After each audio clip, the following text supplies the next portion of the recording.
Digital platforms पर बढ़ते खबरों के दायरों के साथ साथ में ही जनता और जमहूरियत को फायदा हुआ है, उसकी जागरूकता बढ़ी है।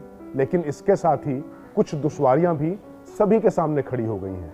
और जब मैं सभी की बात कर रहा हूं तो सभी में सरकार भी है, रिपोर्टर्स भी हैं और किस तरीके से अंतर्राष्ट्रीय स्तर पर केंद्र सरकार के लिए भी मुसीबत है। क्योंकि देखिए, कई बार ये डिजिटल मीडिया संस्थान और साथ ही रिपोर्टर मर्यादाएं लांघते हैं, तो कई बार इन पर कार्रवाई में राज्य सरकारें और उनके अधिकारी मर्यादा लांघ जाते हैं।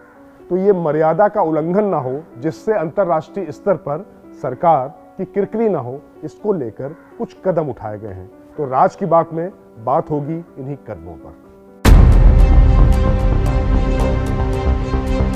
किसी को शिकायत करनी है तो प्रेस काउंसिल के सामने शिकायत कर सकते हैं, उसकी सुनवाई होती है। कोई भी आपके सुझाव है तो जरूर आपका स्वागत है। डिजिटल प्लेटफॉर्म की हद लागने की दुश्वारियों को खत्म करने के लिए सरकार intermediary guidelines and digital media ethics codes 2021 लेकर आई है। इसके अंतर्गत डिजिटल पब्लिशर्स और OTT प्लेटफॉर्म्स के लिए नियम तय किए गए हैं। OTT प्लेटफॉर्म्स को जहां उम्र के आधार पर 5 कैटेगरी निर्धारित करनी होंगी, वहीं शिकायतों के निपटारे के लिए मेन स्ट्रीम मीडिया की तरह सेल्फ रेगुलेशन का अधिकार दिया गया है। हालांकि ये टाइम बाउंड भी होगा और सरकार की नज़र भी होगी। लेकिन डिजिटल मीडिया एथिक्स में जो सबसे अहम बात सरकार ने डाली है, उसमें यह है कि किसी भी कार्रवाई का अधिकार सिर्फ सूचना प्रसारण मंत्रालय के पास होगा। ये अधिकार राज्य सरकारों, जिलाधिकारियों या कमिश्नर के पास नहीं होगा। तो आखिर ये क्यों करना पड़ा?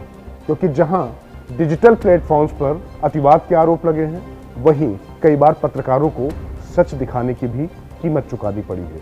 ऐसी तमाम रिपोर्ट्स आई जिसमें ये खबर दिखाने के एवज में पत्रकारों के साथ में मारपीट की गई और बदतमीजी की गई। तो इसको रोकने के लिए, जो इसको लेकर अंतर्राष्ट्रीय स्तर पर सरकार की किरकिरी होती है, इसीलिए ये कानून बनाना पड़ा। मणिपुर में एक पत्रकार की रिपोर्टिंग से खफा DM साहब ने पत्रकार के साथ न सिर्फ बदतमीजी की, बल्कि उसे जेल में डाल दिया। और वहीं उत्तर प्रदेश में मिड डे मील की बदहाली दिखाने पर एक पत्रकार को अधिकारियों ने सलाखों के पीछे भेज दिया। इन घटनाओं का असर यह हुआ कि मनमानी का खेल लाल फीताशाही ने किया और छवि सरकार की खराब हुई, और वो भी राष्ट्रीय ही नहीं बल्कि अंतर्राष्ट्रीय स्तर पर। हालात ऐसे बन गए कि वर्ल्ड प्रेस फ्रीडम इंडेक्स में भारत की रैंकिंग लगातार गिरने लगी और दुनिया भर में अभिव्यक्ति की स्वतंत्रता के मामले में भारत की छवि खराब होनी शुरू हो गई। यही वजह है कि सरकार ने डिजिटल मीडिया एथिक्स बनाए, लेकिन उनके नियमन और उन पर पालन कराने का अधिकार अपने पास रखा।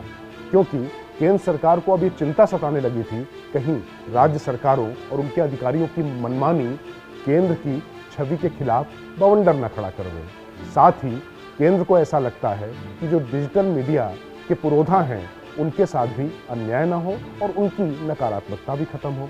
सबसे बड़ी बात, अंतर्राष्ट्रीय स्तर पर बेवजह का वितंडावाद भी ना फैले।